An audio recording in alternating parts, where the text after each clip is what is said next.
Hello everyone, welcome to frontier IAS coaching. और इस video में हम डिस्कस करेंगे आपके यूपीएससी 2020 एग्जाम जो आपका 4 अक्टूबर को हुआ था, उसमें आए history and art and culture के क्वेश्चंस को। इस सेक्शन से आपके टोटल 19 क्वेश्चंस आए थे आउट ऑफ 100। तो आप देख सकते हैं ये सेक्शन आपका कितना इंपॉर्टेंट हो जाता है एग्जामिनेशन पॉइंट ऑफ व्यू से। इसका अगर सब सेक्शन वाइज आपने ब्रेकअप करें तो आपके एंशियंट हिस्ट्री से 1 क्वेश्चन आया था, आपके मेडिवल हिस्ट्री से 2 क्वेश्चंस आए थे, मॉडर्न हिस्ट्री जिसे कि सबसे इंपॉर्टेंट माना जाता है इस बार उससे 9 क्वेश्चंस आए थे। तो आप देख सकते हैं मॉडर्न हिस्ट्री कितनी इंपॉर्टेंट होती है आपकी किसी भी एग्जामिनेशन पॉइंट ऑफ व्यू से। और आपके आर्ट एंड कल्चर सेक्शन से आए थे 7 क्वेश्चंस। तो ये सेक्शन जो आपका है काफी ज्यादा वेटेज रखता है। अगर आप यूपीएससी की प्रिपरेशन कर रहे हैं तो इस सेक्शन को आप अच्छे से प्रिपेयर जरूर करें, इस सेक्शन को आप इग्नोर ना करें। चलिए अब हम अपना पहला क्वेश्चन देखते हैं। अपना पहला क्वेश्चन है, with reference to the period of Gupta dynasty in ancient India, the towns of Gantasla, Kadura and Chol were well known as A. Ports handling foreign trade, B. Capitals of powerful kingdoms, C. Places of exquisite stone art and architecture, या D. Important Buddhist pilgrimage centers।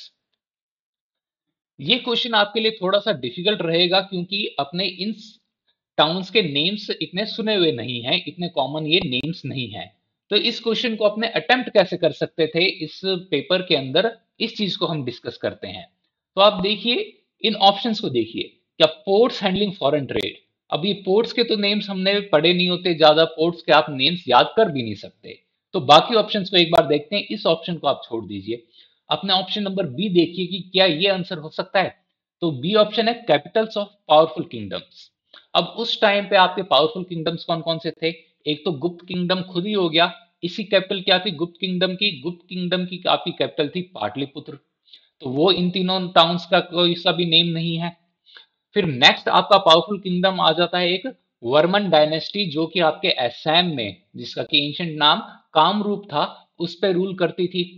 उसकी capital थी आपकी प्राग ज्योतिषपुर। तो वो भी इन तीनों towns में से कोई सा नहीं है। फिर आपकी एक और डायनेस्टी आती थी, वो थी western Ganga dynasty. Western Ganga dynasty ये आपके कर्नाटक रीजन से आपके रूल करती थी। कर्नाटक रीजन के ये रूल करने वाली डायनेस्टी थी, इसके कैपिटल्स आपकी थी कोलार और तलक्कड़। तो ये भी आपके जो है इनमें से कोई सी भी टाउन्स नहीं है। फिर आपके देखा जाए गुप्त डायनेस्टी के, गुप्त किंगडम के जो आसपास के, जो उस पीरियड के आसपास जो बाकी डायनेस्टीज जो रही थी वो थी आपके चालुक्यास, पल्लवास एंड पांड्यास। ठीक है, एग्जैक्टली सेम पीरियड में नहीं लेकिन उस पीरियड के आसपास अपने देखें तो इनकी कैपिटल्स क्या क्या थी। चालुक्यास की आपके बादामी और वेंगी हुई, पल्लवास की आपकी कांचीपुरम थी, और पांड्या की आपकी मदुराई थी।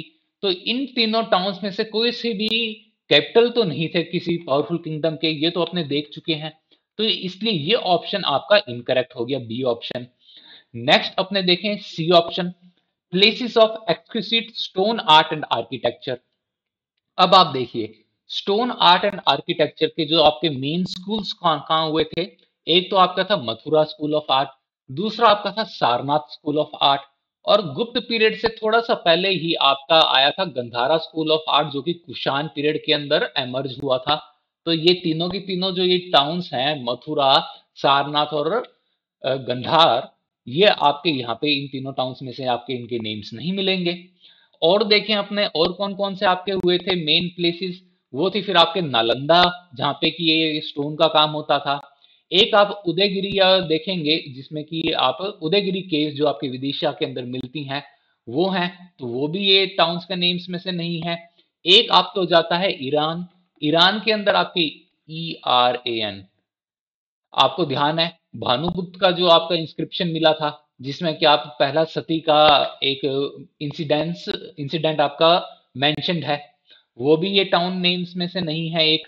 तो आप देखेंगे कि कोई से भी इंपॉर्टेंट जो प्लेसेस हैं जहाँ पे कि स्टोन आर्ट और आर्किटेक्चर होता था वो ये तीनों टाउन्स नहीं है। तो ये आपका ऑप्शन इनकरेक्ट हो गया। नेक्स्ट अपने देखें option number D, important Buddhist pilgrimage centre. अब आपके बुद्धिस्ट पिलग्रिमेज सेंटर्स कौन कौन से थे। तो आपके बुद्धिस्ट पिलग्रिमेज सेंटर्स एक तो हो गया पहला पहला लुम्बिनी जहां पे भगवान बुद्ध का जन्म हुआ था।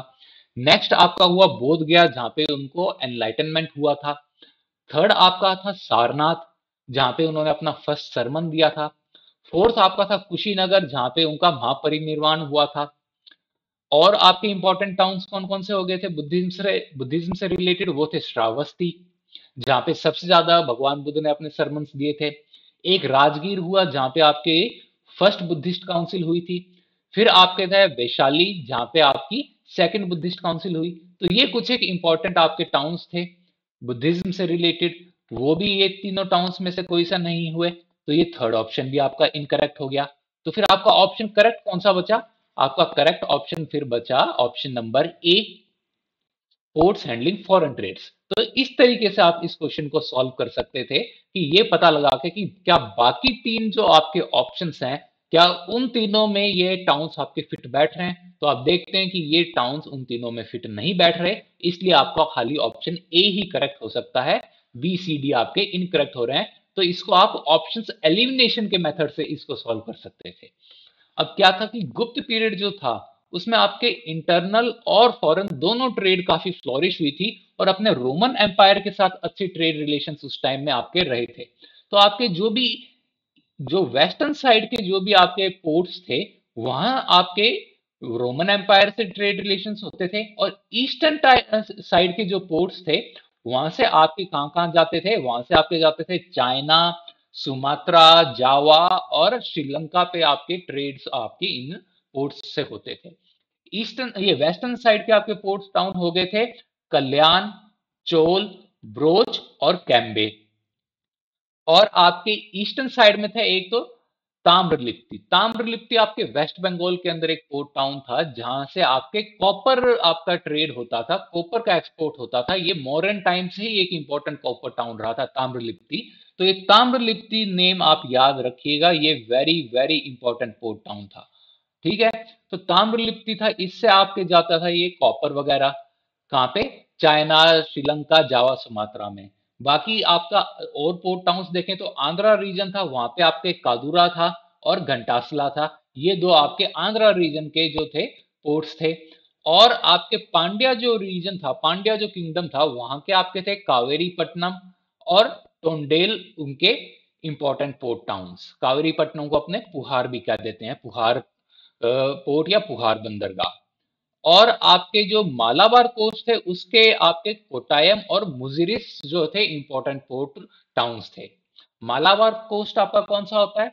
मालाबार कोस्ट आपका है साउथ वेस्टर्न कोस्ट जो है आपका, वो आपका मालाबार कोस्ट होता है। ठीक है, आपकी ये अपने पेनिनसुलर इंडिया है, तो ये जो साउथ वेस्टर्न जो आपका कोस्ट है, वो आपका मालाबार कोस्ट होता है। और साउथ ईस्टर्न आपका होता है कोरोमंडल कोस्ट। ये भी चीज आप थोड़ा सा ध्यान रखिए, ये आपके ज्योग्राफी की इंपॉर्टेंट इंफॉर्मेशन है। तो इस क्वेश्चन का आपका करेक्ट आंसर हो गया option number A, that they were important port towns. ये आपका थोड़ा डिफिकल्ट साइड में ये क्वेश्चन जाता है। बाकी आप देख सकते हैं ये जो लिंक्स है, इन पे क्लिक करके कि आपको पता लग जाएगा कि ये करेक्ट आंसर है कि नहीं, आप यहां से वेरीफाई कर सकते हैं इन लिंक्स से। Next question, consider the following events in the history of India. First, rise of Pratihar against under King Bhoj. Second, establishment of Pallava power under Mahendravarman I. Third, establishment of Chola power by Prantak I. Fourth, Pala dynasty founded by Gopala. तो इनको आप chronological order के अंदर इनको ये आपको करना है, अर्लीस्ट टू ओल्डेस्ट। अब आप एक चीज देखिए, इसको आप सॉल्व कैसे करेंगे। सबसे इंपॉर्टेंट चीज आपको पता है कि पल्लवा जो किंगडम था, ठीक है, इनको किसने हराया था, पूरी तरीके से खत्म किसने किया था? वो किया था आपके आदित्य चोल ने। आदित्य फर्स्ट जो था, उसने पल्लवा किंगडम को डिफीट कर दिया था डिसाइसिवली। और आदित्य फर्स्ट का बेटा कौन था? वो था आपका प्रांतक। तो ये चीज तो आपको यहां से एक चीज क्लियर हो जाएगी कि भाई महेंद्र वर्मन फर्स्ट तो प्रांतक फर्स्ट से पहले ही आए होंगे, क्योंकि महेंद्र वर्मन फर्स्ट ने ही मतलब कि पल्लवा जो किंगडम था उसकी पावर को काफी ज्यादा इंक्रीज किया था, महेंद्र वर्मन फर्स्ट और इनके बेटे नरसिंह वर्मन फर्स्ट ने। तो इन दोनों ने मिलके इसके पल्लवा जो पावर थी उसकी जो हेजीमनी को एस्टेब्लिश किया था। और यहाँ चोला जो आए, तब तक तो आपके पल्लवास खत्म हो चुके थे। तो आप देखेंगे कि आदित्य चोला के टाइम पे मतलब कि ये खत्म हो गए थे, तो मतलब कि महेंद्र वर्मन फर्स्ट आदित्य चोल से फर्स्ट आया था। और पहले आया था, और प्रांतक फर्स्ट जो है आदित्य चोल से भी बाद में आया था। तो आप देखेंगे सेकंड और थर्ड आपका क्रोनोलॉजिकल ऑर्डर हो गया। ठीक है, तो आपने देखें सेकंड आपका थर्ड से पहले आएगा, तो इस हिसाब से आपका ऑप्शन नंबर बी इनकरेक्ट हो गया और ऑप्शन नंबर डी आपका इनकरेक्ट हो गया, क्योंकि इसमें आप देखेंगे सेकंड थर्ड के बाद आ रहा है, लेकिन अपने हिसाब से सेकंड थर्ड से पहले आना चाहिए। तो दो ऑप्शन तो इसी तरीके से आपके सीधे सीधे कैंसिल आउट हो गए। अब आपके बचे दो ऑप्शंस। अब आप इन दो में से अगर कोई देख के कोई भी टिक भी मारते तो भी आपके 50% चांसेस तो हो जाते ना कि आपका क्वेश्चन सही था, अगर आपको इतना ही पता होता कि प्रांतक फर्स्ट आदित्य चोल का बेटा था और आदित्य चोल ने पल्लवा पावर को खत्म किया था। इसी इंफॉर्मेशन से आप ये पता लगा सकते थे कि सेकंड और थर्ड आपका ये क्रोनोलॉजिकल ऑर्डर होगा। अब देखें फर्स्ट और फोर्थ में से पहले कौन सा आएगा। अब आप देखेंगे कि अपने यहाँ पे बात कर रहे हैं पाल डायनेस्टी के फाउंडर की, गोपाला की, और यहाँ पे प्रतिहार के अंदर अपने बात कर रहे हैं किंग भोज की, मिहिर भोज जो भोज फर्स्ट थे उनकी। भोज फर्स्ट तो बहुत बाद में आए थे इसके अंदर, और पाल डायनेस्टी जो थी ये यहाँ पे अपने फाउंडर की बात कर रहे हैं। तो एक तो कॉमन सेंस की बात है कि ये अपने 4 और 1 रहेगा, ना कि 1 और 4। और अगर आपको पक्का करना हो तो एक चीज आप देखेंगे कि जब वर्धान डायनेस्टी थी जिसकी कैपिटल कन्नौज थी, तो उसके डाउनफॉल के बाद क्या हुआ था कि कन्नौज के जो कंट्रोल के लिए एक ट्राइपार्टाइट स्ट्रगल हुआ था आपके राष्ट्रकूटा, पाला और प्रतिहार डायनेस्टी जो थी इन तीनों के बीच के अंदर। तो उसके जो आपका चला था वो 9th सेंचुरी से लेके 11th सेंचुरी के बीच में, ये 2 सेंचुरीज तक ये चला था आपका ये स्ट्रगल, जिसमें एंड में आपका जो ये प्रतिहार डायनेस्टी थी वो विक्टोरियस रही थी। तो इसके अंदर आप देखेंगे कौन कौन से कंटेम्परेरीज रहे थे। तो उसके अंदर आप देखेंगे तो धर्मपाल जो थे, गोपाल के बेटे धर्मपाल, वो आपके कंटेम्परेरी थे नागभट्ट सेकंड के। और धर्मपाल के जो बेटे थे देवपाल, वो कंटेम्परेरी हुए नागभट्ट के पोते मिहिर भोज के। क्योंकि जो आपके नागभट्ट का बेटा था रामभद्र का रेन ओनली 3 इयर्स का रहा था, तो ही इजंट दैट सिग्निफिकेंट। तो आप देखेंगे कि Bhoj first was contemporary of Devpal, और देवपाल का था, देवपाल पोता था आपके गोपाल का, he was grandson of Gopala. तो गोपाल आपका पहले ही आए हुए होंगे मिहिर भोज से, तो ये भी आपको पता लग गया, यहां से आप इस चीज को डिड्यूस कर सकते थे। इसलिए आपका 4-1 करेक्ट क्रोनोलॉजिकल हो गया, ना कि 1-4। तो आप देखें 4-1 किसके अंदर दे रखा है इन दोनों ऑप्शंस में से, तो आप सी ऑप्शन के अंदर आपको 4-1 मिलता है, इसलिए आपका सी ऑप्शन करेक्ट हो गया। अब आप एक चीज समझिए, भले ही हमने यहाँ पे आंसर की में दे रखा है कि भाई ये किसका रेन कहां से कहां तक रहा था, ठीक है ये दे रखा है, लेकिन क्या आप इसको याद कर सकते हैं? नहीं ना। आप किस किस किंग का याद रखेंगे रेन को? तो आपको इस तरीके से रिलेट करना आना चाहिए और ऑप्शंस एलिमिनेट करने आने चाहिए। बाकी आप यहाँ पे इन लिंक्स पे देख सकते हैं विकीपीडिया के कि किस किंग का रेन कौन सा रहा था। ये आपका मॉडरेट टू हार्ड साइड में ये आपका क्वेश्चन था। Next question, which of the following phrases defines the nature of the hundi generally referred in the sources of the post-Harsha period? A. An advisory issued by the king to his subordinates. B. A diary to be maintained for daily accounts. C. A bill of exchange. या D. An order from the feudal lord to his subordinates. ये आपका हुंडी क्या होती थी? हुंडी आपके bill of exchange होती थी। बिल ऑफ एक्सचेंज क्या होता है? बिल ऑफ एक्सचेंज एक डॉक्यूमेंट होता है जिसमें कि आपके अनकंडीशनली आपको पे करने होते हैं रुपए। ये इसके बारे में एक डॉक्यूमेंट होता है, उस पे आपका जो रुपए पे करता है उसका नेम मेंशन होता है, और ये होता है कि वो अनकंडीशनली रुपए पे करेगा कब, या तो वो ऑन डिमांड रुपए पे कर सकता है, या फिर एक सर्टेन पीरियड ऑफ टाइम के बाद वो रुपीज पे करेगा, लेकिन अनकंडीशनली पे करेगा। तो वो एक होता है बिल ऑफ एक्सचेंज। तो ये आपका ऑप्शन नंबर सी करेक्ट है। ये मेडिवल टाइम जो मेडिवल इंडिया थी उसके अंदर ये काफी ज्यादा चला था। तो ये थोड़ा डिफिकल्ट क्वेश्चन था क्योंकि इसने आपके हिस्ट्री और इकोनॉमिक्स के कंसेप्ट को मिक्स कर रखा था, और जो भी क्वेश्चन जिसमें आपके दो आपकी स्ट्रीम्स के कंसेप्ट को मिक्स कर देते हैं वो डिफिकल्ट हो जाते हैं आपके लिए। बाकी आप ये विकिपीडिया के जो सोर्स है वहां पे इसको थोड़ा पढ़ सकते हैं। Next, in the context of Indian history, the Rakhmabai case of 1884 revolved around: first, women's right to gain education, second age of consent, third restitution of conjugal rights। तो आप देखेंगे रकमाबाई का केस क्या था। रकमाबाई का केस ऐसा था कि रकमाबाई कौन थी, she was one of the first practising women doctors in India, ये काफी सिग्निफिकेंट चीज है। And she was a staunch feminist. इनकी as a child bride marriage हो गई थी भीखाजी से। लेकिन क्या हुआ कि इनकी एक कंडीशन रखी गई वहां पे कि कुछ टाइम तक रकमाबाई अपने जो है मदर के हाउस पे ही रहेंगी, वो उनके साथ में नहीं जाएंगी अपने हस्बैंड के साथ में। कि और ये कहा गया कि आप अपने मतलब कि उनके हस्बैंड भी तब तक थोड़ी एजुकेशन ले लें और रकमाबाई की भी कुछ एजुकेशन हो जाए और वो थोड़ी बड़ी हो जाए, तब हम भेज देंगे वहां पे। लेकिन जैसे वो एज आई कि भाई रकमाबाई को अब भेजा जाए, तो रकमाबाई की फैमिली ने मना कर दिया कि हम इनको नहीं भेजेंगे, रकमाबाई आगे पढ़ना चाह रही हैं। ठीक है। तो क्या हुआ कि रकमाबाई के हस्बैंड भीखा जी जो थे, उन्होंने आपके ये केस कर दिया कि मेरे जो ये कंज्यूगल राइट्स हैं, यानी कि मेरे जो ये मैरिज जो राइट्स हैं उनको कि मुझे दिया जाए, उनका रेस्टिट्यूशन किया जाए, रेस्टिट्यूशन ऑफ कंज्यूगल राइट्स। ये केस कर दिया बॉम्बे हाई कोर्ट में रकमाबाई और उनके स्टेप फादर के ऊपर। तो वो केस ये हेयरिंग में आया, इससे वाइड स्प्रेड डिबेट भी चली, और ये केस क्या हुआ, अल्टीमेटली रकमाबाई आपकी हार गई। और ये फिर जजमेंट आया कि या तो रकमाबाई अपने हस्बैंड के साथ जाके रहें, या फिर उनको 6 मंथ्स की इम्प्रिजनमेंट हो।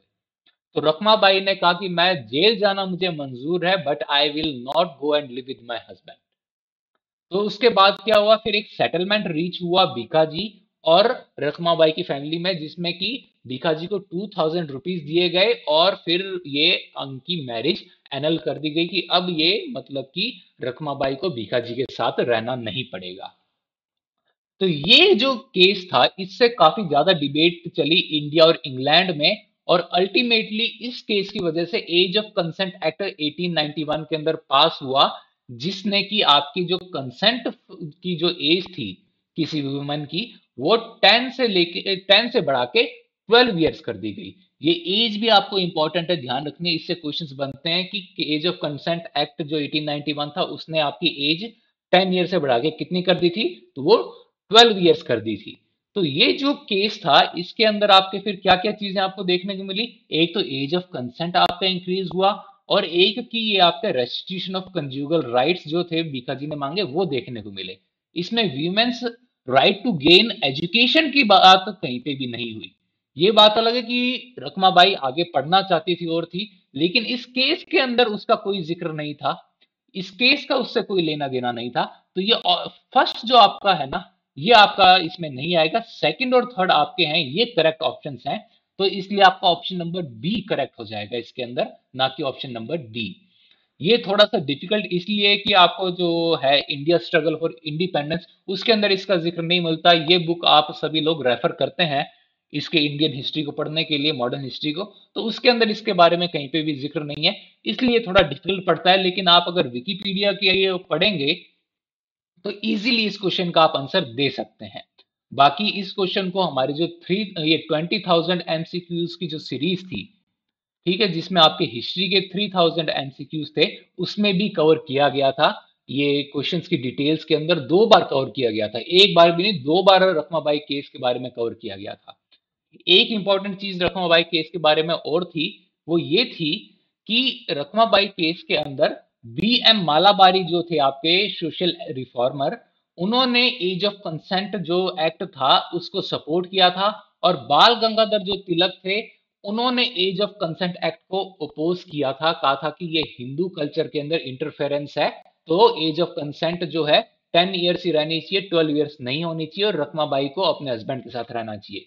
बीएम मालाबारी जो थे, उन्होंने काफी ज्यादा सपोर्ट किया था रखमाबाई को। तो ये भी आपका क्वेश्चन बन जाता है कि कौन से सोशल एक्टिविस्ट ने आपके ये सपोर्ट किया था, फोर फ्रंट में रहे थे इन सपोर्ट ऑफ रखमाबाई, तो वो है BM Malabari, Behram ji, Merwan ji, Malabari.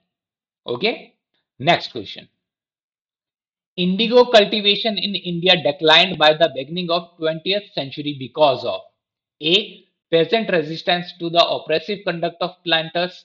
B. Its unprofitability in the world market because of new inventions. C national leaders opposition to the cultivation of indigo, या D government control over the planters. तो main क्या reason था कि आपके जो डिक्लाइन हुआ था इंडिगो कल्टीवेशन का, तो वो था कि भाई इसकी प्रॉफिटेबिलिटी नहीं रही थी। क्यों?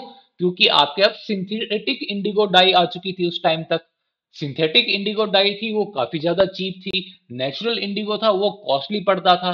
इस वजह से ये क्या था, प्रॉफिटेबल नहीं रहा था और इसलिए इसका कल्टीवेशन डाउन हो गया था। आप सभी को पता है चंपारण सत्याग्रह इसी से तो रिलेटेड था, कि जहां पे कि आपके तीन काठिया सिस्टम होता था, कि 3 पार्ट्स आउट ऑफ 20 पार्ट्स जो थे वो आपके प्लांटर्स को, जमींदार से फोर्स करते थे कि आप इंडिगो से प्लांट करें। इंडिगो इतना प्रॉफिटेबल नहीं रहा था, तो क्या था कि ये प्लांटर्स जो थे, सॉरी मतलब ये जमींदार जो थे, वो आपके जो पीजेंट्स थे उनको हैरेस करने लग गए थे। ये हैरेसमेंट बहुत ज्यादा जब बढ़ गया, तो एक जो पीजेंट थे राजकुमार शुक्ला, वो आपके गांधी जी के पास गए और कहा कि आप चंपारण में प्लीज आइए और हमारी जो भी मतलब की समस्या है उनको सुनिए और उनके कोई रेजोल्यूशन दीजिए। तो गांधी जी गए फिर वहां पे और वहां पे अपने चंपारण सत्याग्रह किया, एंड रेस्ट इज हिस्ट्री। तो ये आपके उससे रिलेटेड था। इजी क्वेश्चन था बहुत ही, ये हर कोई कर सकता था। Next, Wellesley established the Fort William College at Calcutta because A. He was asked by the board of directors at London to do so. B. He wanted to revive interest in Oriental learning in India. C. He wanted to provide William Carey and his associate with employment. या D. He wanted to train British civilians for administrative purpose in India. तो इसका correct answer है आपका option number D. ये fort William college जो थी ये 10 जुलाई 1800 जो थे तब ये लॉर्ड वेलेस्ली ने आपके एस्टेब्लिश की थी कोलकाता के अंदर। लेकिन यहाँ पे एक इंटरेस्टिंग चीज जो है, इसके जो फाउंडिंग जो डेट थी ये बैक डेट की थी आपके लॉर्ड वेलेस्ली ने 4 मई 1800। डेट्स इतनी इंपॉर्टेंट नहीं है जितनी इंपॉर्टेंट ये बात है कि ये किस लिए बैक डेट किया था। ये बैक डेट इसलिए किया था क्योंकि ये फर्स्ट एनिवर्सरी थी वेलेस्ली की over victory over Tipu Sultan eight सेरिंगपटम। ठीक है, आपको ध्यान है ना, फोर्थ एंग्लो मैसूर वॉर हुआ था आपका 1799 में। तब टीपू सुल्तान की डिसाइसिवली डिफीट हुई थी और टीपू सुल्तान की इसमें डेथ भी हो गई थी। तो उसकी फर्स्ट एनिवर्सरी थी 4 में 1800 को। तो इसलिए फिर बैक डेट दिखाया था लॉर्ड वेलेस्ली ने कि ये फोर्ट विलियम कॉलेज मैंने इस डेट को एस्टेब्लिश की थी। ये फोर्ट विलियम कॉलेज इन्होंने एस्टेब्लिश की थी ताकि वहां पे अपने ये इंडियन लैंग्वेजेस पढ़ाई जा सके, जिससे कि ब्रिटिश सिविल सर्वेंट्स हैं उनकी इंडियन लैंग्वेजेस के अंदर प्रोफिशिएंसी इंप्रूव हो, जिससे एडमिनिस्ट्रेशन काफी इजी हो जाए इंडिया का। ये एक मतलब इंपॉर्टेंट फैक्टर था। आप ये देख सकते हैं यहाँ पे, ये 12th क्लास की एनसीईआरटी बुक जो थी उसके अंदर कवर हो जाएगा। बाकी आप ये दो लिंक देख सकते हैं, एक विकिपीडिया का, एक लाइव हिस्ट्री इंडिया। इन दो लिंक्स के अंदर आप देखेंगे ये आसानी से मिल जाएंगे। बाकी ये जो आपकी जो मैंने बताया था 20,000 एमसीक्यू की जो सीरीज थी, उसमें जो है इसमें भी ये क्वेश्चन कवर किया गया था। Next, with reference to the history of India, Ulgulan or the Great Tumult is the description of which of the following events? A. The Revolt of 1857. B. The Mopla Rebellion of 1921. C. The Indigo Revolt of 1859-60. या D. The Birsa Munda's Revolution of 1899-1900। तो ये बहुत ही easy question है। ये बिरसा मुंडा का जो rebellion था मुंडा tribe का, उसको हम कहते हैं उलगुलान। ये आपके 20,000 जो एमसीक्यू सीरीज थी उसके अंदर हमने कवर किया था। तो ये भी इजी क्वेश्चन था, आप इजीली कर सकते हैं। अभी ये बिरसा मुंडा को जो एनिवर्सरी थी तब कमेमोरेट किया था, तो ये एक न्यूज में भी रहा था ये। तो ये आप देख सकते हैं ये आउटलुक इंडिया के लिंक में। बाकी इंडिया स्ट्रगल ऑफ इंडिपेंडेंस में भी मिलेगा, वरना हमने जो फ्रंटियर आईएएस के लिए जो 20,000 एमसीक्यूज की सीरीज के अंदर भी आपके ये क्वेश्चन को कवर किया था, मुंडा रेबिलियन को। Next, with reference to the history of India, consider the following pairs. First, Aurang, meaning in charge of treasury of the state. Second, Bania, who is Indian agent of the East India Company. और third, Mirasidhar, who was the designated revenue payer to the state. तो इसके अंदर आप देखेंगे औरंग का मतलब क्या होता था। औरंग एक पर्शियन टर्म है जिसका मतलब है थ्रोन यानी गद्दी। तो आपको ध्यान है औरंगजेब जो आपका किंग था, औरंगजेब का मीनिंग हो गया who was the jewel of the throne. तो औरंग का तो मीनिंग आपका इनकरेक्ट है यहाँ पे। ठीक है, औरंग मीन्स थ्रोन। बनिए कौन होते थे? आप ईस्ट इंडिया कंपनी के रिकॉर्ड्स में आप देखेंगे तो आप पाएंगे बनिए जो होते थे वो ब्रोकर्स या ट्रेडर्स, जो इंडियन ब्रोकर्स या ट्रेडर्स होते थे, हु एक्टेड एज इंटरमीडिएटरीज या एजेंट्स बिटवीन की यूरोपियन मर्चेंट्स और इंडियन मर्चेंट्स, उनके बीच में जो इंटरमीडिएटरीज का काम करते थे वो होते थे। तो ये they were the Indian agents of the East India Company. तो ये आपका करेक्ट है। थर्ड, मीरासीदर, ये क्या होते थे? ये आपका रियोतवारी जो सिस्टम था उसके अंदर क्या था कि आपके जो मीरासीदर थे उनको ही सारे सारे प्रॉपर्टी राइट्स दे दिए गए थे लैंड को, और जो उनके टेनेंट्स थे उनके सारे सारे राइट्स खत्म कर दिए गए थे। तो वो डेजिग्नेटेड वो थे ओनर्स ऑफ द लैंड, और they were the revenue payer to the states. तो ये भी आपका करेक्ट है, they were the designated revenue payers of the to the state, क्योंकि इनको ही रिकॉग्नाइज कर रही थी government as the sole proprietors of the land. तो आपके सेकंड और थर्ड आपके करेक्ट थे, तो आपका ऑप्शन नंबर बी इसमें करेक्ट हो गया। ये भी थोड़ा डिफिकल्ट था क्योंकि ये टर्मिनोलॉजी हमने ज्यादा सुनी नहीं हुई नहीं है, ये इतनी कॉमन टर्मिनोलॉजी नहीं थी। Next, which of the following statements correctly explains the impact of industrial revolution on India during the first half of the 19th century? A. Indian handicrafts were ruined. B. Machines were introduced in the Indian textile industry in large numbers. Yes. C.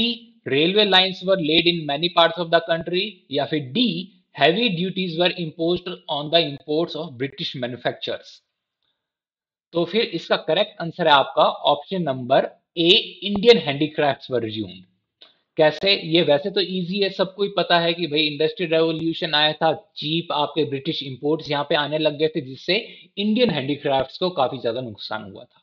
बाकी अपने options देखें तो आपकी जो machines Indian textiles में कब introduce हुई थी, तो अपना पहला जो था मिल इंडिया के अंदर जो एस्टेब्लिश हुआ था कॉटन मिल, वो 1818 के अंदर हुआ था फोर्ट ग्लोस्टर कोलकाता के पास, लेकिन it was a commercial failure. तो इसका तो कुछ भी निकला नहीं था।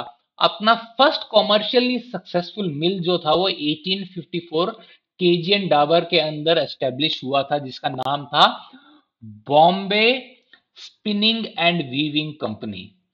इस मिल ने आपका ये मार्क किया था true foundation of modern cotton industry in India. तो ये 1854 के अंदर आपका ये जो है मॉडर्नाइजेशन या मशीन से आपके इंट्रोड्यूस होने लगी थी अपने इंडियन टेक्सटाइल इंडस्ट्री के अंदर। ये आपका हो गया 1854 second half of the 19th century. यहाँ पे बात हो रही है first half of the 19th century, तो ये ऑप्शन आपका इसलिए इनकरेक्ट हो गया। अब देखें, railway lines were laid in many parts of the country. अब आपको पता है कि पहली आपकी जो मेन रेलवे लाइन एस्टेब्लिश हुई थी वो बॉम्बे टू थाने हुई थी 1853 में, और उसके बाद से आपके different different parts of the country में आपकी एस्टेब्लिश होने लगी थी रेलवे लाइंस। अब आपको पता है 1853 सेकंड हाफ है 19th सेंचुरी का, इसलिए ये भी ऑप्शन इनकरेक्ट हो गया। डी ऑप्शन देखें, heavy duties were imposed on the imports of British manufacturers. तो क्या था ये? अब आपके जो ब्रिटिश मैन्युफैक्चर्ड जो गुड्स थे वो तो आपके लगभग इन्होंने ड्यूटी फ्री कर रखे थे, जिससे कि वो चीप हो जाते थे। अगर इनके ऊपर हैवी ड्यूटीज इंपोर्ट करते तो इनके प्राइसेस कितने ज्यादा हाई हो जाते। फिर तो भाई ये अपने इंडियन जो हैंडीक्राफ्ट्स वाले जो थे उनके कोई दिक्कत ही नहीं होती, क्योंकि वो compete कर पाते। लेकिन दिक्कत ही ये थी कि इंडियन हैंडीक्राफ्ट्स और जो एक्सपोर्ट्स हो रहे थे उनके ऊपर तो हैवी ड्यूटीज लगा रखी थी, जिससे वो compete नहीं कर पा रहे थे, बाहर अपने गुड्स को बेच नहीं पा रहे थे। इंडियन मार्केट के अंदर क्या हो रहा था कि भाई इंडियन मार्केट में जो ब्रिटिश मैन्युफैक्चर्ड जो मशीन मैन्युफैक्चर्ड गुड्स जो आ रहे थे उनको ड्यूटी फ्री कर रखा था, जिससे वो बहुत ज्यादा चीप थे। तो इससे क्या था, इंडियन हैंडीक्राफ्ट जो इंडिया में बिक रहे थे वो भी नहीं बिक पा रहे थे, क्योंकि इंडियन हैंडीक्राफ्ट जो थे उनके कॉस्ट कुछ होती थी, क्योंकि उनकी क्वालिटी होती थी, हैंडमेड होते थे, तो उसमें कॉस्ट लगती थी, और इनके अंदर कोई कॉस्ट लग नहीं रही थी। तो ये जो था अनफेयर जो था आपको मार्केट मिल रहा था, which was favourable for British manufacturers and which was working against Indian handicrafts, जिससे इंडियन हैंडीक्राफ्ट्स ड्यून हो गए। तो ऑप्शन नंबर डी आपका इनकरेक्ट है, क्योंकि भाई ये ड्यूटी फ्री थे, ना कि हैवी ड्यूटीज इंपोर्ट मतलब इंपोज नहीं की गई थी इनके इंपोर्ट्स के ऊपर। ठीक है, ये भी काफी इजी क्वेश्चन था आपका, ये सारे सारे कर सकते थे, ये आपके एनसीईआरटी के अंदर भी मिल जाता है। बाकी आप ये देख सकते हैं जो लिंक्स मैंने आपको यहाँ पे दिए हैं, इनमें से किसी में भी आप चेक कर सकते हैं कि ये आपको इजीली मिल जाएगा। ये हमने काफी पढ़ा हुआ भी है। Next question, with reference to the book Desher Katha written by Sakharam Ganesh Deoskar during the freedom struggle, consider the following statements. First, it warned against the colonial state's hypnotic conquest of the mind. Second, it inspired the performance of Swadeshi street plays and folk songs. Third, the use of Desh by Deuskar was in the specific context of the region of Bengal.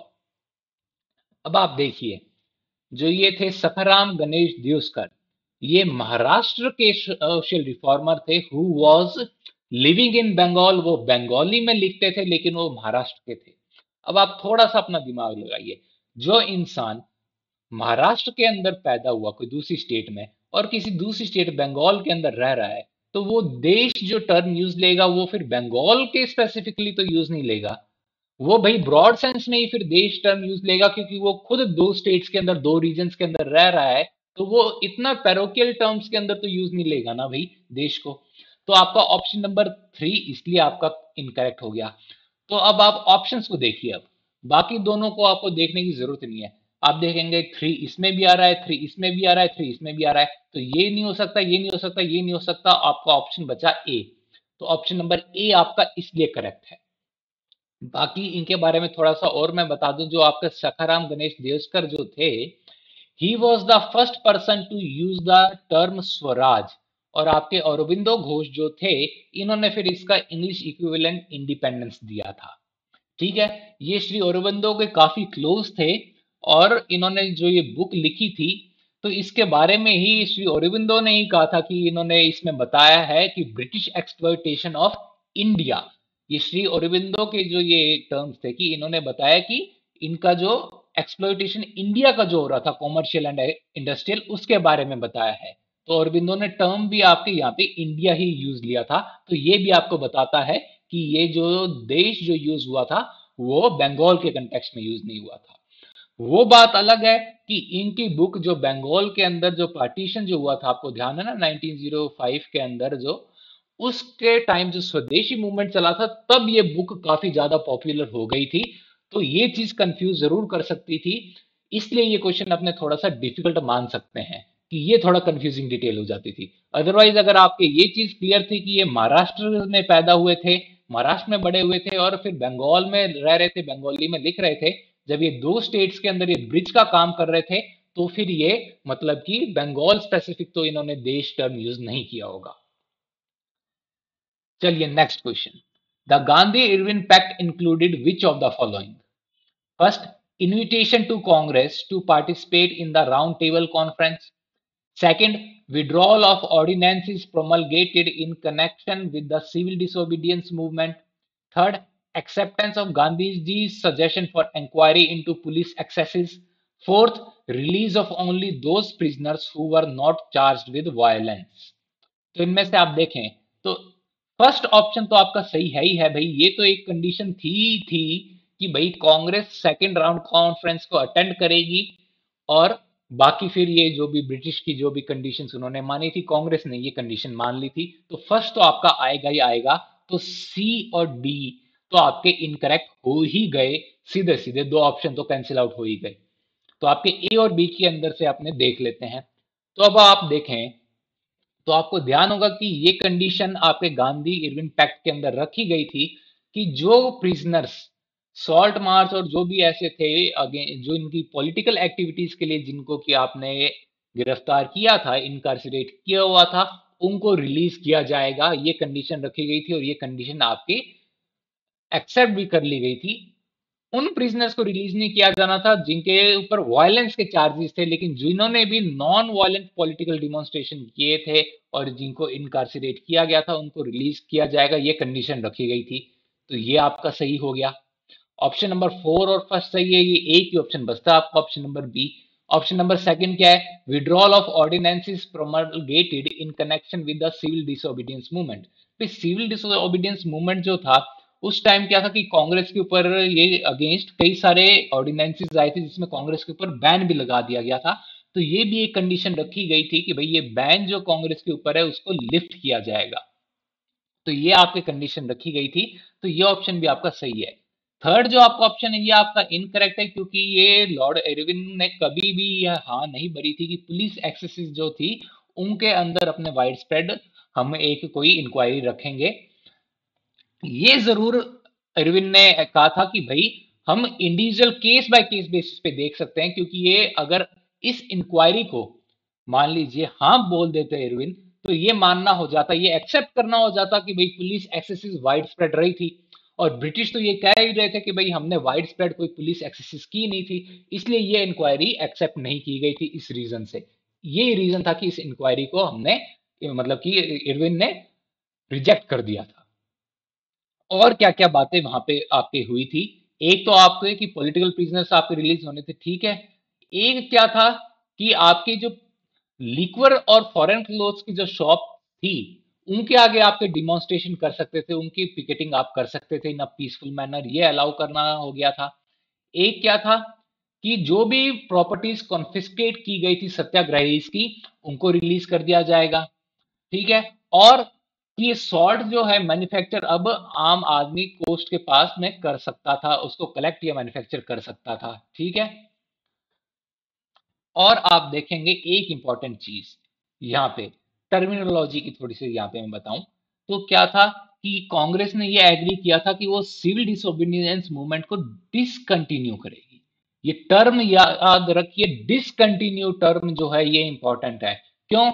क्योंकि वहां पे पहले जो ये pact था उसके अंदर ये टर्म रखा गया था कि इसको स्टॉप कर दिया जाए या गिव अप कर दिया जाए सिविल डिसोबीडियंस मूवमेंट को। गांधी जी ने ये स्टॉप या गिव अप करने के जो टर्म जो था इसके ऊपर ऑब्जेक्शन रेज किया। गांधी जी ने कहा कि भाई सिविल डिसोबीडियंस पीपल्स मूवमेंट है, तो इसको लोगों ने शुरू किया, अब लोग ही उसको अपने आप रोक सकते हैं, तो हम इसको कभी भी पूरी तरीके से रोक नहीं सकते। ये बात अलग है कि इसको हम सस्पेंड कर सकते हैं, इसलिए इस वजह से टर्म डिसकंटिन्यू यूज लिया गया, ना कि स्टॉप। तो ये डिसकंटिन्यू किया गया था, ये चीज आपको याद रखनी है। ओके, ये आपके इजी क्वेश्चन में ही सही था। और गांधी इरविन पैक्ट के बारे में हमने ये हमारी जो 20,000 एमसीक्यूज की सीरीज है उसमें कई बार डिस्कस भी किया हुआ है। Next, the Vital Vidhwansak, the first monthly journal to have the untouchable people as its target audience was published by A Gopal Baba Walangkar, B Jyotiba Phule, C Mohandas Karamchand Gandhi या डी भीमराव रामजी अंबेडकर। तो इसका करेक्ट आंसर है आपका ऑप्शन नंबर ए, गोपाल बाबा वालंकर।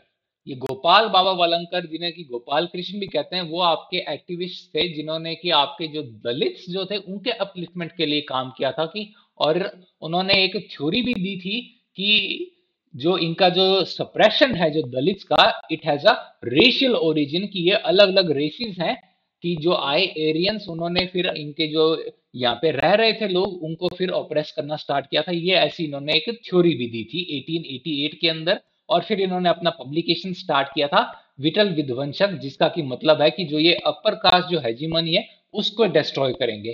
तो इनके टारगेटेड ऑडियंस जो थे दलित ही थे, और ये ऐसा पहला एक मंथली जर्नल था जिसने कि दलित जो थे उनको ऑडियंस को ध्यान में रखते हुए अपना पब्लिकेशन स्टार्ट किया था। तो ये मॉडरेट डिफिकल्टी का क्वेश्चन था, ज्यादा डिफिकल्टी ये क्वेश्चन नहीं था, आप ये इजीली ये पढ़ सकते हैं इनके विकिपीडिया सोर्स के अंदर। Next, with reference to the cultural history of India, which one of the following is correct description of the term Paramis? जो ये परामिताज या परामीज जो कहते हैं उनका क्या डिस्क्रिप्शन करेक्ट है? तो देखें, A the earliest dharmashastra text written in aphoristic sutra style, या B philosophical schools that did not accept the authorities of Vedas, C perfections whose attainment led to the bodhisattva path, या D powerful merchant guilds of early medieval South India। तो आपको मैं बताऊं Buddhism जो है उसके अंदर क्या होता है कि तीन आपकी परामीज होती हैं। इन तीनों को आपने अगर अच्छे से मास्टर कर लिया तो आपका एनलाइटनमेंट हो जाता है, आप एक बुद्ध बन जाते हैं, आप बोधिसत्व के पाथ को पा लेते हैं। तो आपका ऑप्शन नंबर सी इसलिए ये करेक्ट है। ये मॉडरेट डिफिकल्टी का है, जिसको बुद्धिज्म के बारे में थोड़ी सी भी नॉलेज है वो इसका आंसर आसानी से दे सकता था। ये बुद्धिज्म की नॉलेज ना हो तो भी आप अगर विपश्यना आप मेडिटेशन करने जाते हैं, अगर आप 10 डे वहां पे कोर्स देते हैं तो उसके अंदर भी आपके जो टीचर हैं वो इसके बारे में डिस्कोर्स में आपको बताते हैं, तो ये आप इजीली कर सकते थे रियल लाइफ से रिलेट करके। तो ये कोई ज्यादा डिफिकल्ट क्वेश्चन नहीं था। Next, with reference to the scholars or literature, sorry,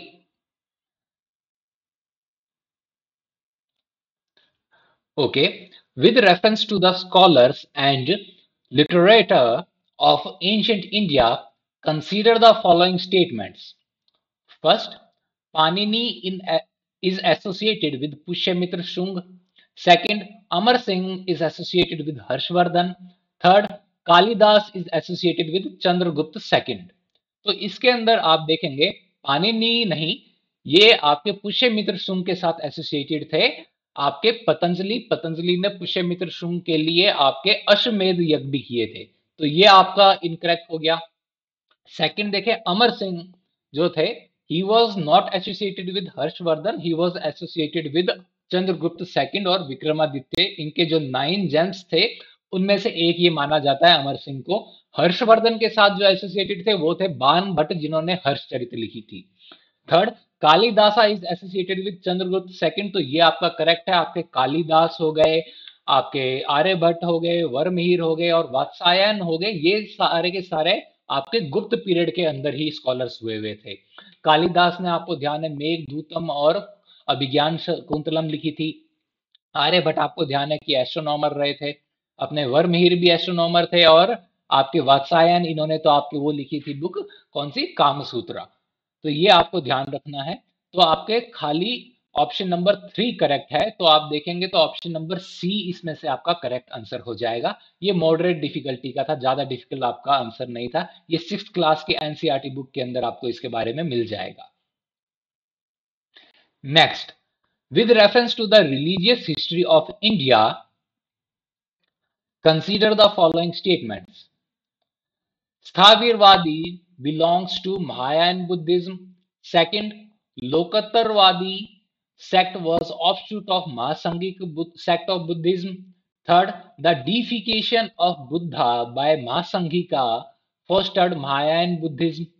तो आप देखें कि ये जो स्थाविरवादी जो सेक्ट था ये कैसे आया था, तो ये सेकंड बुद्धिस्ट काउंसिल के अंदर ये महासंघिका जो सेक्ट था उससे ये निकला था।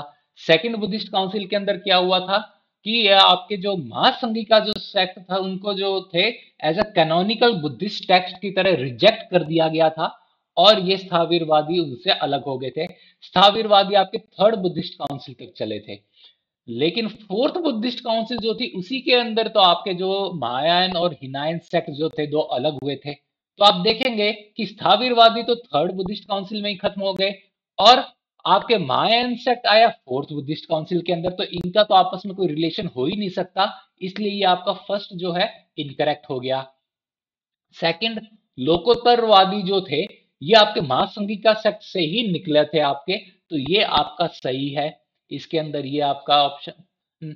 थर्ड अपने देखें, the deification of Buddha by Mahasanghika fostered Mahayana Buddhism. अब आपके महासंघिका के अंदर भगवान बुद्ध का डीफिकेशन होता है और महायान सेक्ट जो है इसके अंदर भी ये डीफिकेशन होता है। आपको पता है ना, हिनायन और महायान के अंदर ये एक फर्क है कि हिनायन ये जो है ये बुद्धा को एक भगवान की तरह मानते हैं और हिनायन मानते हैं that he was the enlightened one. तो ये डिफरेंस है। तो मायन के अंदर बुद्धा का है डीफिकेशन होता है और यही महासंघिका के अंदर होता है। तो इसलिए ये माना जाता है कि महासंघिका सेक्ट से ही क्या आपका आपका महायान सेक्ट निकला हो। तो ये भी आपका करेक्ट है, ऑप्शन सेकंड और थर्ड आपके करेक्ट हैं, इसलिए ऑप्शन नंबर बी आपका सही हो गया। वैसे आपको अगर पता होता ये कि आपने फर्स्ट इनकरेक्ट है तो उसके बाद आप ए और डी तो डायरेक्टली रिजेक्ट कर सकते थे। अब आप देखेंगे कि आपको छोटी सी अगर इंफॉर्मेशन पता होती है तो आप आसानी से दो ऑप्शंस को कैंसिल आउट कर सकते हैं। ये कई क्वेश्चंस में आपने देख लिया। कैसे? भाई आप ये देखें, एक चीज आप एग्जामिनेशन में ध्यान रखिए कि आपको खाली हार्ड वर्क से आपको सक्सेस नहीं मिलती है, आपको स्मार्ट वर्क भी करना पड़ता है। हार्ड वर्क तो हर कोई करता है, तो आपको अलग क्या चीज करेगी, वो स्मार्ट वर्क करेगी। भाई आपका पेपर अटेम्प्ट करना एक आर्ट है, वो आर्ट आपको सीखनी पड़ेगी कि आपको जो ऑप्शंस है उनको एलिमिनेट करना सीखना पड़ेगा। हर चीज का नॉलेज आपको नहीं हो सकता, जो जितना नॉलेज है उसको अप्लाई करके आप ऑप्शंस को एलिमिनेट करिए, इससे आपकी सक्सेस रेट काफी ज्यादा इंक्रीज हो जाएगी। ये आपका एक बेसिक फंडामेंटल है, ये एमसीक्यूज जो टाइप, जो ऑब्जेक्टिव टाइप क्वेश्चन पेपर होता है उनको सॉल्व करने का। Next, with reference to the history of India, the terms Kulyavapa and Dronavapa denote. अब आप देखिए ये क्या क्या चीज हो सकती है, चलिए एक बार ऑप्शंस देखें। A measurement of land, B coins of different monetary value, C classification of urban land, या डी रिलीजियस रिचुअल्स। तो अब क्या है, वाप जो आपका टर्म होता है, वाप का मतलब ही होता है लैंड, मतलब कि सो करना, मतलब कि लैंड के अंदर जो आप बोना होता है ना, वो आपका मतलब होता है वाप। तो अब मतलब कि वाप आपको पता है लैंड से रिलेटेड है, तो आपका ऑप्शन नंबर बी और option number D cancel out हो गए। अब ऑप्शन नंबर सी या ऑप्शन नंबर ए में से ही आपका कोई ना कोई करेक्ट हो सकता है। अब ये देखिए दोनों ही लैंड से रिलेटेड है, अब दोनों में से कौन सा होएगा, इसमें आपके ये थोड़ा सा डेप्थ वाली नॉलेज को चेक करता है, और ये आप आसानी से नहीं कर सकते थे, इसलिए ये थोड़ा डिफिकल्ट क्वेश्चन है। जैसे पिछला क्वेश्चन भी आपका डिफिकल्ट था क्योंकि उसमें बुद्धिज्म की इन डेप्थ नॉलेज आपका मांग रहा था। तो अब इसके अंदर देखें, तो आपका कुल्यवाप जो होता है उसका मतलब होता है कि जिसमें कि एक कुल्य जो सीड ग्रेन्स हैं जिसके अंदर आप सो कर सके लैंड के अंदर, वो आपका कुल्यवाप होता है। It is a measurement of land जो कि आपको गुप्ता पीरियड के जो रिकॉर्ड्स हैं उनके अंदर आपको मिलेगा, that it is a denomination of land measurement. और सिमिलरली जो आपका द्रोणवाप है, वो है कि जिसमें एक द्रोणा जो मेजर ऑफ सीड ग्रेन्स जिस लैंड के अंदर आप सो कर सकें, वो आपका द्रोणवाप है। तो ये दोनों आपके मेजरमेंट ऑफ लैंड हैं, तो आपका ऑप्शन नंबर ए करेक्ट है इसके अंदर। डिफिकल्ट क्वेश्चन था ये, इजी नहीं था क्योंकि दो ऑप्शंस आपको कंफ्यूज कर रहे थे। Next, who among the following rulers advised his subjects through this inscription?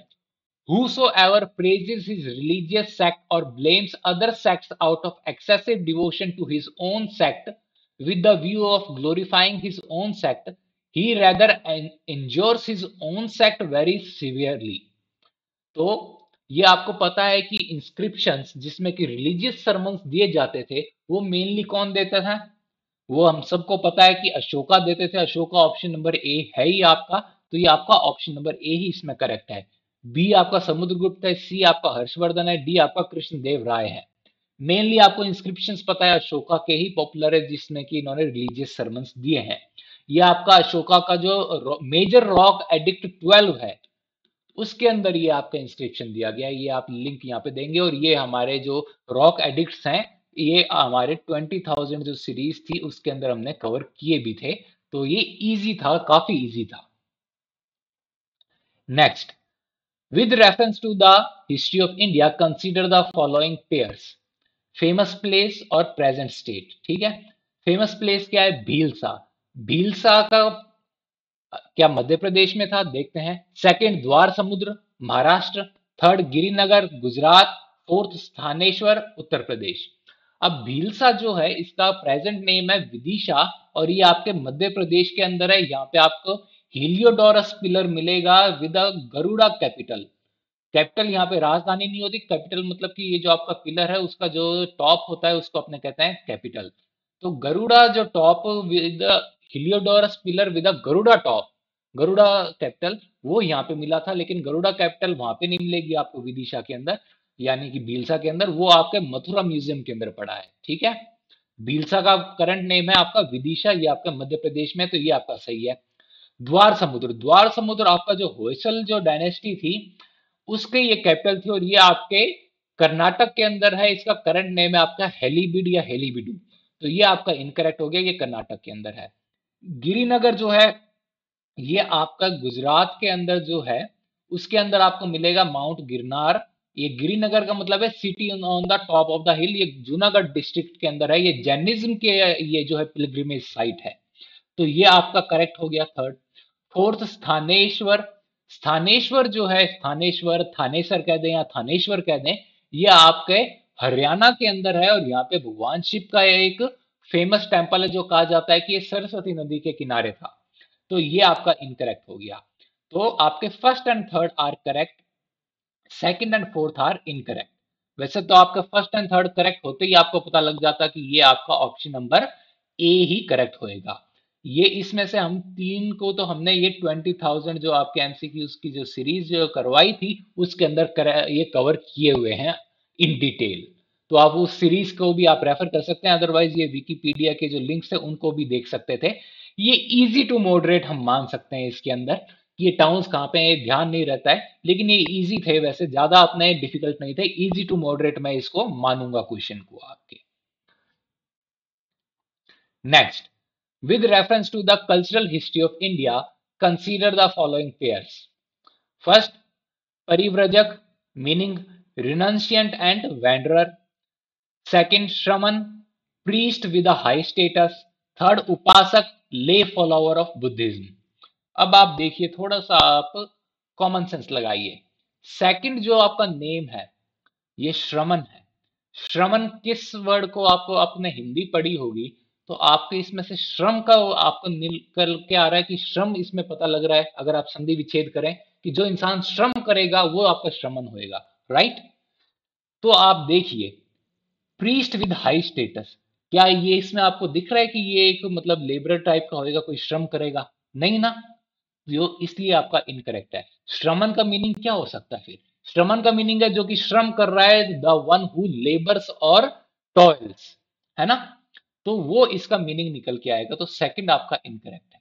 Second आपका इनकरेक्ट है तो आपका ये इनकरेक्ट हो गया, ये इनकरेक्ट हो गया, ये इनकरेक्ट हो गया, ऑप्शन नंबर बी बचा आपका, राइट। भाई आपको पता लग गया कि सेकंड आपका इनकरेक्ट है क्योंकि श्रमण का मतलब हो सकता है कि जो श्रम करता है, वो इसका मीनिंग नहीं है। सेकंड आपका इनकरेक्ट हो गया। सेकंड आपके तीन ऑप्शंस में आ रहा है, एक ही ऑप्शन है जो कि आपके सेकंड के बिना है, तो वही आपका करेक्ट आंसर होएगा। तो आपको ये थोड़ा सा आप कॉमन सेंस यहाँ पे लगाते, आप रिलेट करते इससे, तो आप इजीली इस क्वेश्चन का वैसे आंसर दे सकते थे, बी आंसर इसका आपका हो जाता। बाकी परिव्रजक जो होता है वो ऐसा होता है जिसने कि अपने दुनिया को यूं छोड़ रखा है और इधर उधर वो घूमता रहता है। ये आपके नाट्य शास्त्र के अंदर काफी यूज होता था वर्ड परिव्रजक, जिसको कि आपके भरत मुनि ने लिखा था नाट्य शास्त्र को। और उपासक है जो बुद्धिज्म के जो आपके जो ले फॉलोअर्स जो हैं उनको उपासक कहते हैं हम। तो ये दोनों आपके करेक्ट हैं।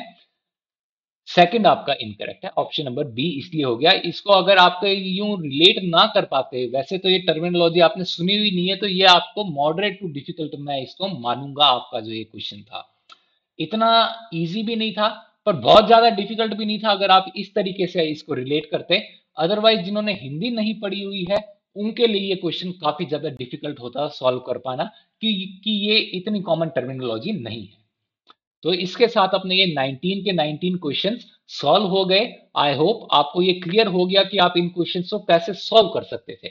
अब ये आंसर की तो आपके हर कोई प्रोवाइड कर रहा है, लेकिन इस वीडियो में आपने ये सीखा होगा कि आपको जो नॉलेज है जितनी भी उसको अप्लाई करके कैसे आप आंसर दे सकते थे क्वेश्चन पेपर के अंदर। ये चीज आपने यहाँ पे सीखी है इस क्वेश्चन पेपर, इस वीडियो प्रेजेंटेशन में।